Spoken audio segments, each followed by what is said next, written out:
हाँ जी। तो अपना यूट्यूब लेक्चर सीरीज़ या यूट्यूब वीडियो सीरीज़ का आज का जो टॉपिक है वो है पारदर्शिता या ट्रांसपेरेंसी। ठीक। पारदर्शिता या ट्रांसपेरेंसी, इस पारदर्शिता को पूर्णतः प्रशासनिक स्तर पे समझना, व्यक्तिगत जीवन में भी इसका फ़र्क पड़ता है।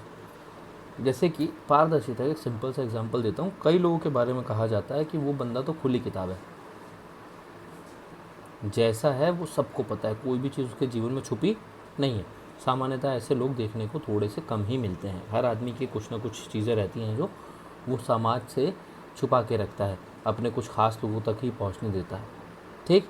लेकिन जो आदमी खुली किताब है ना, वो ट्रांसपेरेंट है, उसमें एक मूल्य पाया जाता है पारदर्शिता का। अब व्यक्तिगत जीवन में पारदर्शिता कितनी उपयोगी है कितनी नहीं, इस बहस पर ना पड़ते हुए अपन आते हैं प्रशासन के स्तर पर, क्योंकि एक लंबी बहस है व्यक्तिगत जीवन में पारदर्शिता को लेकर, इसलिए छोड़ें।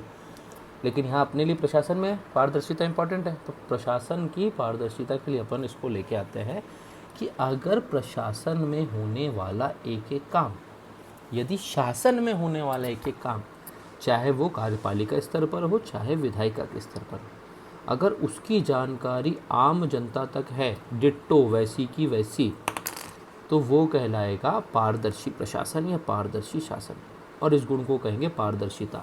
ज़रा समझना, कैसे समझना कि आपके यहाँ पर मान के चलो आप एक ऐसे ज़िले के मुखिया हो, एसडीएम हो, कलेक्टर हो, जहाँ जो सूखा प्रभावित है, तो सरकार ने एक स्कीम बनाई कि सूखा प्रभावित ज़िले में 1000 बोरवेल किए जाएंगे। अगर आपने 1000 बोरवेल कहाँ कहाँ किए जाएंगे इसकी लिस्ट आपके ऑफिस के सामने लगवा दी, मैं लोकेशन, कि इस गांव में इस नीम के पेड़ के पीछे जो चौपाल में चौधरी जी का घर है उससे 100 मीटर दूर राइट साइड में करा रहे हैं, एग्जैक्ट लोकेशन के साथ, वो चीज़ हो गई पारदर्शी। अगर आपने उस बोरवेल करने के लिए टेंडर निकाला कि सरकार के पास मशीनरी नहीं है, हमें प्राइवेट सेक्टर के लोगों से बोरवेल कराना है, तो कौन किस रेट पे बोरवेल करेगा? अगर इस चीज़ का टेंडर आपने सबके लिए ओपन निकाला जो आम जनता तक खबर पहुंच गई, और किस रेट में आपने किस कंपनी को टेंडर दिया ये भी आम जनता को बताया, साथ में ये भी बताया बाकी कंपनी को टेंडर क्यों नहीं दिया, उनके रेट ज़्यादा थे या उनका भरोसे के लायक नहीं थी। अगर एक एक चीज़ जनता तक पहुंची तो पारदर्शिता है, और अगर जनता तक नहीं पहुंची तो पारदर्शिता नहीं है। सिंपल से शब्दों में बात करूं तो प्रशासन में होने वाले कोई भी निर्णय आम जनता को जानने की जहां स्वतंत्रता होगी वहां पे पारदर्शिता होगी। बराबर है, मुझे लगता है काफ़ी हद तक मैं इसको एक्सप्लेन कर पाया हूँ। जहाँ पारदर्शिता ज़्यादा होगी वहाँ पर आम जनता और प्रशासन के बीच की दूरी कम होगी। जहाँ पर काम केवल कुछ गिने चुने लोगों आपस में डील करके कर लेते हैं, उस जगह पर आम जनता की इन्वॉल्वमेंट नहीं हो पाती। लेकिन जो काम सबके बीच में ओपन तरीके से किया जाता है बिना चोरी छुपे, वहाँ आम जनता की इन्वॉल्वमेंट होना बहुत कॉमन है। ठीक। तो इसे कहते हैं प्रशासन में पारदर्शिता। प्रशासन का एक बहुत ही इम्पोर्टेंट मूल्य है, प्रशासन में होना ही चाहिए। भारत में प्रशासनिक तौर पे पारदर्शिता में बहुत कमी थी। इसी को दूर करने के लिए एक चीज़ लेके आए थे, राइट टू इन्फॉर्मेशन, सूचना का अधिकार। सन 2005 में लाया गया इसे, कि आम जनता प्रशासन के कामों को जानने का अधिकार रखती है।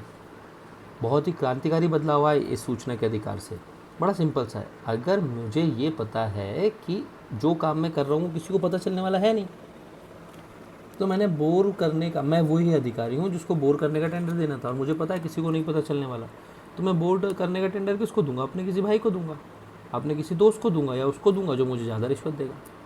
लेकिन अगर वो आम जनता को पता चल जाएगा कि कम रेट में करने के लिए भाई साहब एक्स आदमी तैयार था, फिर भी वाई आदमी को दिया गया ज़्यादा रेट में, तो मेरे से सवाल पूछे जाएंगे, मेरे ऊपर उत्तरदायी या जवाबदेहिता का मामला बनेगा। ठीक। तो पारदर्शिता से क्या होता है, आदमी के ऊपर एक बाध्यता हो जाती है उत्तरदायित्व की या जवाबदेहिता की, कि जो भी काम किया है उसका जवाब देना है, और अगर जवाब नहीं दे पाए तो दंड के लिए तैयार रहो। तो सबसे पहली बात उत्तरदायी वो जवाब, सबसे पहली बात पारदर्शिता होने से प्रशासन में उत्तरदायित्व की भावना का विकास होता है। ठीक है। अगर उत्तरदायित्व की भावना का विकास होगा तो आदमी लेट लतीफ़ी या लाल फीताशाही, एक शब्द है लाल फीताशाही, कंफ्यूज करेगा आप लोगों को। लाल फीताशाही, सरकारी फाइलें देखिए, सरकारी फाइलें कंप्लीट क्लोज हो जाती है तो ऊपर एक लाल रंग का फीता आता है और उसके ऊपर नोट लगती है धागे की। ये सरकारी फाइल का एक पूरा पैटर्न रहता है। सरकारी फाइलें क्या होती थी पहले, ये नोट लाल फीता लगा के उसके ऊपर नोट लगा के छोड़ दिया। अब वो फाइल पड़ी है वो सनी देओल वाला सीन नहीं है, तारीख पे तारीख, तो वो फाइल को तारीख ही मिलती जा रही है, आगे नहीं बढ़ रही फाइल। हाँ, यही है लाल फीताशाही कि जो काम हो जाना चाहिए था 5 दिन में वो काम नहीं हो पाया 5 साल में, किसी भी कारण से, भ्रष्टाचार के कारण या पैसे नहीं दिए आपने भ्रष्टाचार में इसके कारण या सरकारी उदासीनता के कारण ये फाइलों के ढेर लगते जाना, इसको कहते हैं लाल फीताशाही। अगर पारदर्शिता बढ़ेगी तो उत्तरदायित्व की भावना आएगी, उत्तरदायित्व की भावना आएगी तो भाई भतीजावाद, भ्रष्टाचार, लाल फीताशाही, निरंकुशता, इन चीज़ों पे क्या लगेगा, अंकुश लगेगा। इन चीज़ों पे क्या आएगा, कंट्रोल आएगा। अगर इन चीज़ों पे कंट्रोल आया तो सरकार की जो योजनाएं हैं वो योजनाओं का क्रियान्वयन क्या हो पाएगा, सुचारू रूप से हो पाएगा। विकास का जो लक्ष्य है वो आसानी से प्राप्त हो पाएगा। विकास प्राप्त करने के लिए सुशासन की स्थापना हो पाएगी। ठीक, वही आप जितना आपने अपने शुरुआत में जो चीज़ की थी सत्यनिष्ठा, इसीलिए शुरुआत में कवर की कि सत्यनिष्ठा के साथ जितने पॉइंट हैं लाभ के वो सब चिपकेंगे हर जगह, कुछ पॉइंट छोड़ देंगे, वो आप अपने विवेक से देख लीजिएगा। ठीक, कल्याणकारी राज्य की स्थापना होगी, एक ऐसे राज्य की स्थापना होगी जहाँ पे मानव केंद्र में होगा।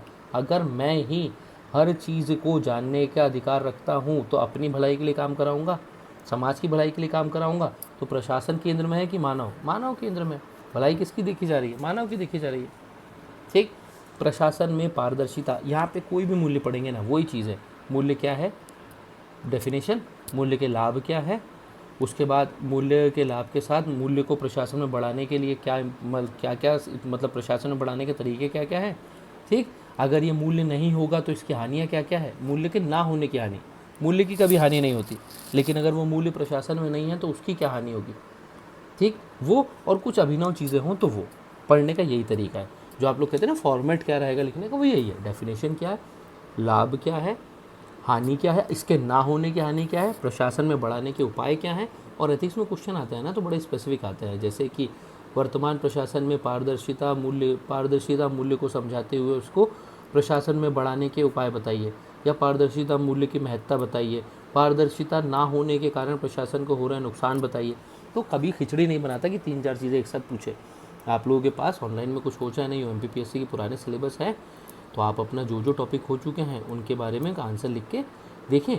अगर मेरे पास ज़्यादा आंसर आए तो मैं उसके आंसर के क्या कहते हैं उसको एक्सप्लेनेशन के लिए एक वीडियो ज़रूर बता दूंगा। एक एक कॉपी चेक करना पॉसिबल नहीं है, लेकिन अगर आप पुराने आंसर लिखते हैं तो मुझे बताइए। सांवेगिक बुद्धिमत्ता ये टॉपिक लेते हैं आज जो भी है दिन, उसके 3 दिन बाद अगर मेरे पास काफ़ी आंसर आप लोगों ने भेजे व्हाट्सअप के थ्रू, तो काफ़ी आंसर अगर हुए, काफ़ी पहले लिए वर्डिंग से काफ़ी मतलब कम से कम जैसे व्यूज़ हैं उस हिसाब से 50 तो होने चाहिए। अगर काफ़ी आंसर आए तो मैं एक एक्सप्लेनेशन वीडियो ज़रूर कर दूंगा, पर एक एक की कॉपी चेक करना पॉसिबल नहीं है। लेकिन हाँ, आंसर भेजिएगा ज़रूर। अगर मिला, मूड हुआ, टाइम मिला तो बोल नहीं सकता क्योंकि टाइम ही टाइम है, मूड हुआ तो ज़रूर एक नज़र डालूँगा। ठीक, प्रशासन में आपके ये सत्यनिष्ठा सांवेगिक बुद्धिमत्ता टॉपिक रहेगा आंसर्स का, और एमपीपीएससी के पुराने हुए क्वेश्चन पर आप डील कर सकते हैं क्योंकि वो आपको ऑनलाइन मिल जाएंगे। प्रशासन में पारदर्शिता बढ़ाने के उपाय क्या है, वही है चयन के लेवल पे। मनोवैज्ञानिक परीक्षण से ऐसे व्यक्ति रखूं जिसमें ट्रांसपेरेंसी का मूल्य ज़्यादा दिखे मुझे। साइकोलॉजिकल एनालिसिस, प्रशिक्षण में व्यवस्था की जाए, प्रशिक्षण में ऐसा व्यवस्था की जाए कि वहाँ पर उसको ऐसे बार बार सिखाया जाए कि पारदर्शिता एक इंपॉर्टेंट चीज़ है, आपको रखना पड़ेगा।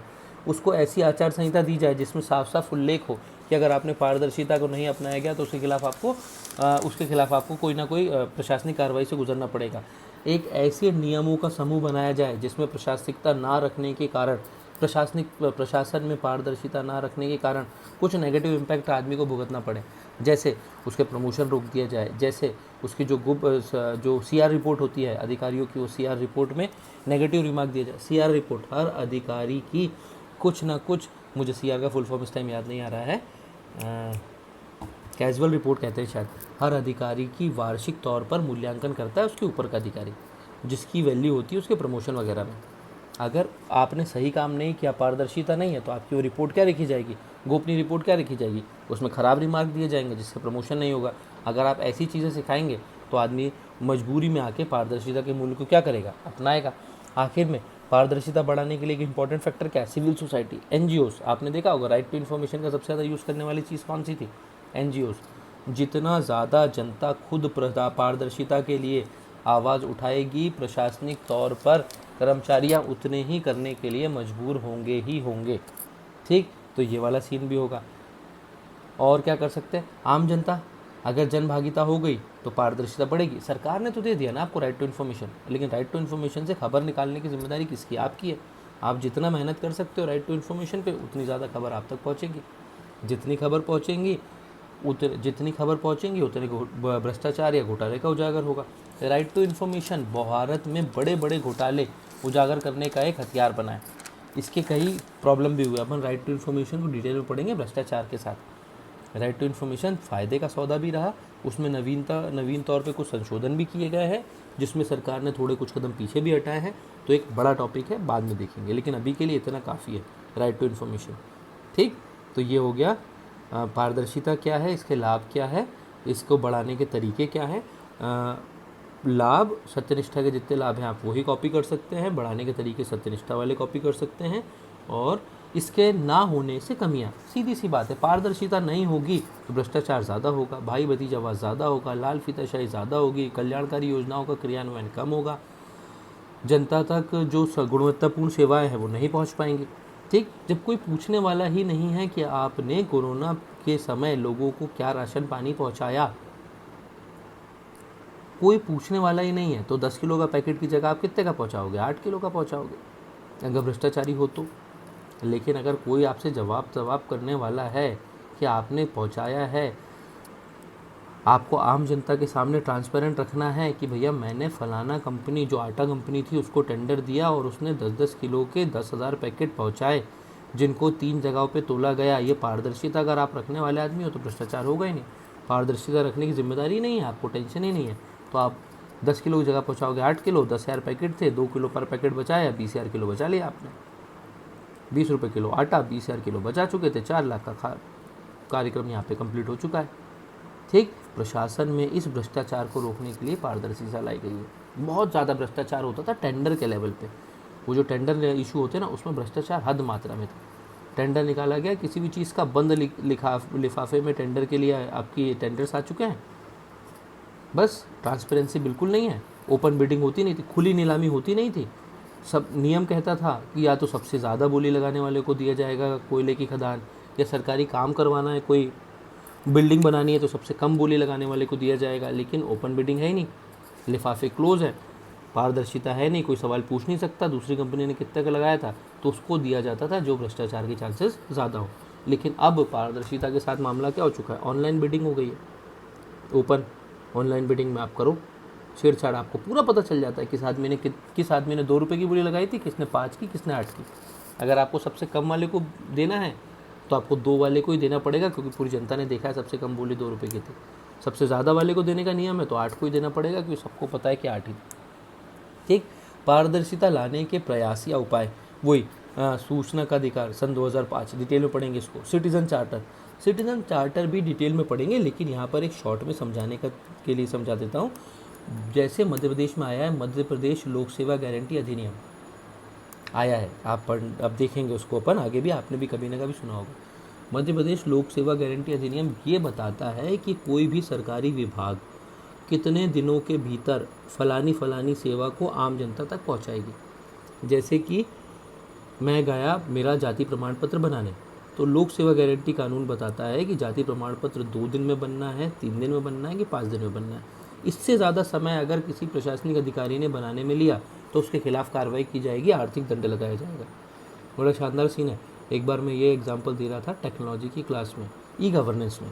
ठीक, ये सिटीजन चार्टर या लोक सेवा गारंटी अधिनियम सब ऑनलाइन के माध्यम से, ई गवर्नेंस भी पारदर्शिता एक बड़ा स्रोत है। कि अब मैंने अप्लाई किस माध्यम से किया? ऑनलाइन। तो मेरी तारीख फिक्स हो गई कि भाई 16 तारीख अप्लाई किया था इसने, और कुछ फिक्स दिन में अंदर इसको क्या मिलना चाहिए? जाति प्रमाण पत्र मिलना चाहिए, आय प्रमाण पत्र मिलना चाहिए। तो मैं एक क्लास में, वेदांत की क्लास थी यूजी बैचेस की, तो उसमें मैंने बोला कि अब ये ई गवर्नेंस, टेक्नोलॉजी पढ़ा रहा था, ई गवर्नेंस, तो ई गवर्नेंस के कारण अब वो फिक्स हो चुका है कि अब मजबूरी है प्रशासनिक अधिकारी को समयबद्ध समय सीमा के अंदर ही आपको बना के देना है। 2 दिन 5 दिन में मिल जाता है।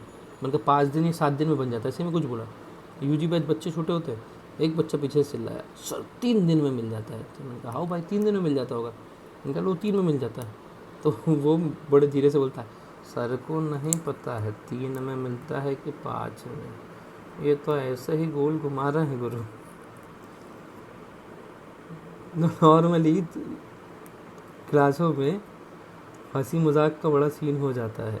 वो बैच ऐसा था, वो बच्चों का बैच है कि आदमी चाह के भी भड़क भी नहीं सकता। अब ये चीज़ें कोई याद नहीं करता।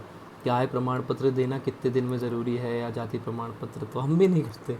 ठीक, एग्जाम्पल का जरिया आता है डिजिटल इंडिया कार्यक्रम, पारदर्शिता का बड़ा स्रोत है। ई गवर्नेंस, इलेक्ट्रॉनिक गवर्नेंस, सरकार का पूरा प्रयास किस पे आ चुका है, ऑनलाइन माध्यम पे आ चुका है। डिजिटल इंडिया ई गवर्नेंस बढ़ाने का तरीका है। अब हर चीज़ अगर आपको बोली लगानी है तो वो भी ऑनलाइन तरीके से लगा रहे हो आपको कोई टेंडर लेना है तो ऑनलाइन तरीके से ले रहे हो, प्रशासन से कोई सेवा की मांग कर रहे हो ऑनलाइन कर रहे हो, प्रशासन आपको कोई चीज़ पहुंचा रही है ऑनलाइन उसको रजिस्ट्री कर मतलब ऑनलाइन उसको रजिस्टर कर रही है। अब हर चीज़ कंप्यूटर इंटरनेट के माध्यम से अवेलेबल है, तो पारदर्शिता तो बढ़ेगी। ठीक, पारदर्शिता बढ़ाने में योगदान देती हैं कुछ सतर्कता संस्थाएं, भारत सरकार की सतर्कता संस्थाएं, जिनका काम ही है भ्रष्टाचार के विरोध में काम करना। जब भ्रष्टाचार पढ़ेंगे तो उसको डिटेल में बात करेंगे। ठीक, पारदर्शिता लाने का एक तरीका होता है लेखांकन, ऑडिट, जो CAG करता है आर्थिक तौर पे। सामाजिक लेखांकन आजकल सरकार करा रही है।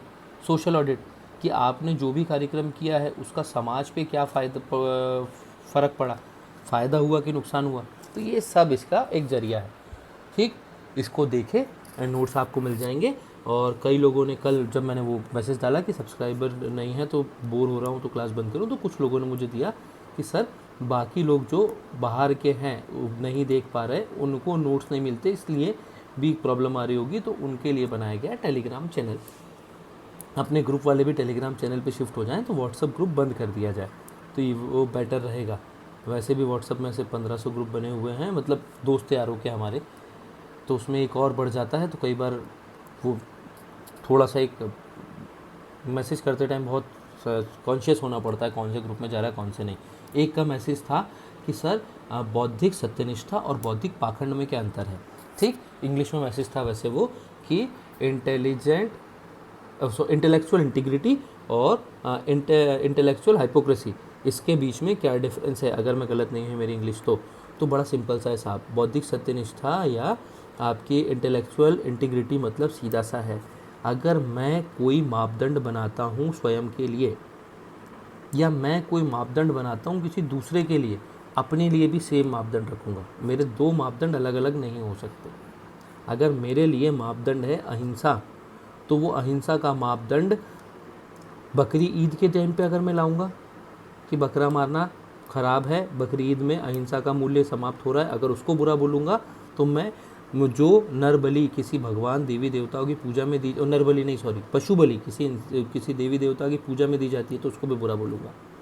मैं 2 अलग पैरामीटर नहीं बनाऊँगा कि एक धर्म के लिए पैरामीटर अलग, एक धर्म के लिए पैरामीटर अलग। अगर मेरा पैरामीटर है, अगर मेरा मापदंड है अहिंसा, तो वो अहिंसा मेरे लिए बकरी ईद पे भी कायम है, वो अहिंसा किसी जानवर की, किसी देवी देवता की बलि के लिए भी कायम है। साथ में अगर आप मैं नॉन वेजिटेरियन हूँ या नॉन वेजिटेरियन नहीं हूँ, तो जो आदमी नॉन वेज खा रहा है उसके खिलाफ भी वो मूल्य कायम रहेगा। 2 अलग अलग मूल्य नहीं हो सकते, तो वो चीज़ कहलाती है आपकी क्या, बौद्धिक सत्यनिष्ठा। ठीक, हमें अपने आप को उसी प्रतिमान पे परखना जिस पे आप दूसरे को परख रहे हो। और इसका जस्ट अपोजिट हो जाता है बौद्धिक पाखंड, मेरे अपने के लिए मापदंड अलग हों, आपके लिए मापदंड अलग हों। मेरा लड़का रात के 2 बजे आए तो वो अपनी ड्यूटी से फ्री होके आया है, लेकिन अगर आपका लड़का रात 2 बजे रोड पे दिखे तो वो आवारा है। अगर मैं ये पैरामीटर रखता हूँ 2 अलग अलग, तो बौद्धिक पाखंड है। अगर मैं नॉन वेजिटेरियन हूँ तो मेरे लिए ग्रेड ए प्रोटीन मिलने का जरिया है, लेकिन आप नॉन वेजिटेरियन हो तो हिंसात्मक हो। अगर ऐसे 2 पैरामीटर रखता हूँ तो वो आपका क्या हो जाएगा, बौद्धिक पाखंड हो जाएगा। ठीक है, तो और कुछ डाउट था नहीं? ठीक है, धन्यवाद। इसके आगे अपन आगे बात करेंगे पारदर्शिता। ठीक, पारदर्शिता डेफिनेशन, लाभ हानि सरकार के द्वारा किए बढ़ाने के उपाय, यही काम की चीज़ है। किसी मूल्य की हानि नहीं होती, इसकी ना होने से जो हानि होती है उसको बोल देते हैं हानि। ठीक, जो लाभ है वही महत्ता है। आपको इसमें बहुत कम है कंटेंट लिखने के लिए, क्योंकि सत्यनिष्ठा वाला जो मैक्सिमम पार्ट है इसके होने वाले लाभ और प्रशासन में बढ़ाने की इकाई वो इसमें ऐड करिएगा। धन्यवाद।